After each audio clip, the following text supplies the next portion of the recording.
as I write and edit, these are the two things that are always, always on my mind, audience and purpose. Now, I think I've heard a couple people mention a couple other things. There's two others that sort of go under here as a very close second. I heard somebody say one, so let's take two more guesses. Accuracy. No, but that was close. We're seeing still. That's okay, it's a good try. So we have audience and we have purpose, and then it's what? What? No, close. Deadline. Oh, deadline. That's number. We'll keep that for number 3. Okay. Let's try. Somebody said this already. What's your message? But you really can't have a message until you have a purpose and an audience. So that's why this kind of comes in a close second. And then also, what's your market? Which kind of ties in close to this. Market means what is the environment that the communication material is going to be existing in. And you need to look at market in terms of what else is out there, what documents are competing, what documents might support this. So we've got audience and purpose, then you need to really define, and I mean drill down, what is your main objective, what's your main message that you're trying to get out, and then of course any sub-messages under, and what other messages might that be competing with. So we've got 2 levels, audience and purpose, message and market, and so number 3. Deadline. Yes, deadline. So then we get into the practical side of the editors. You know, who's your audience? This is like the artistic side, right? Well, here's this is the, what did you say? Deadline? Yeah, okay, this is the practical side. Okay, so we know our audience. What's our deadline? And what's the last one on the list? Something we're all worried about. Makes us sweat. Money. How much money do I have to spend? What's my funding level? Because you can't go over your deadline. And as much as you want to spend 7.5 days editing that one press release, you're going to run out of money before your 7.5 days is up. So you do have to really make sure when you're doing your planning and your time management that you're watching your dollars. All right? So, in the interest of flying along, is there any questions on that? Nope? Okay, great. So, so these are the things we're going to try to focus on. The next thing that an editor really worries about is the writing process. Is anybody familiar with the writing process? With what the diagram? Everybody has to diagram everything all the time. So there are about 5 steps or 6 steps to the writing process. The actual writing is there in the center. Different ways people put this out, but I'll do it this way. Yes, of course. Pause.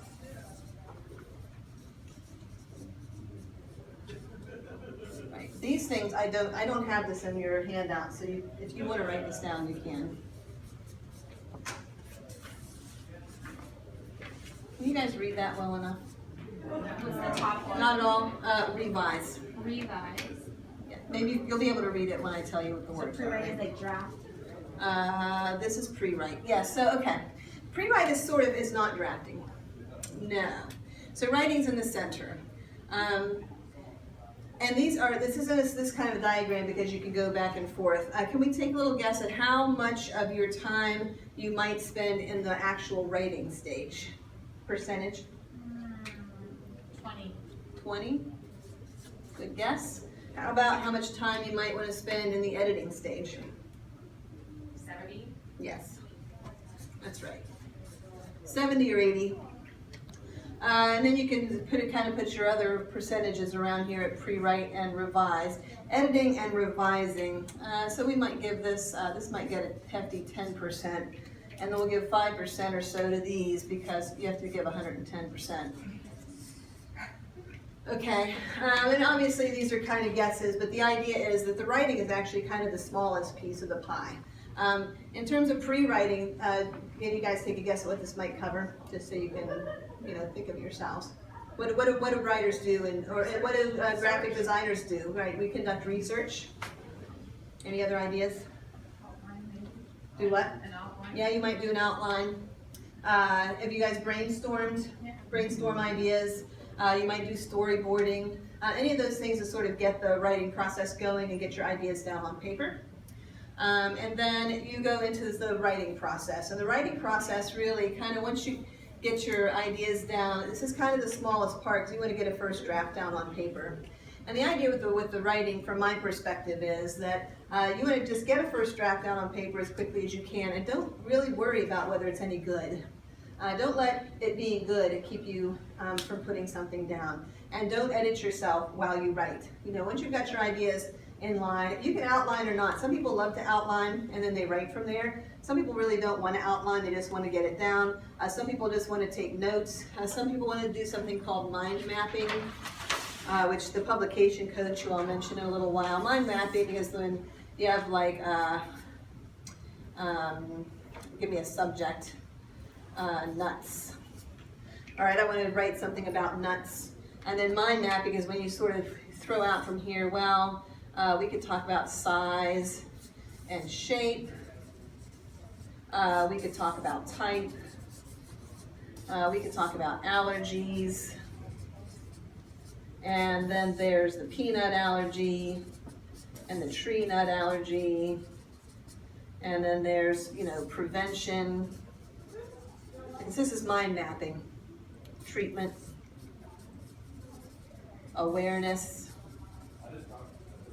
So this is mind mapping. It's a lot like sort of brainstorming with yourself.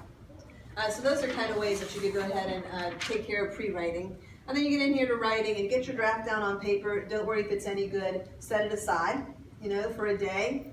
Really helps to set things aside. I think graphic designers know this as well.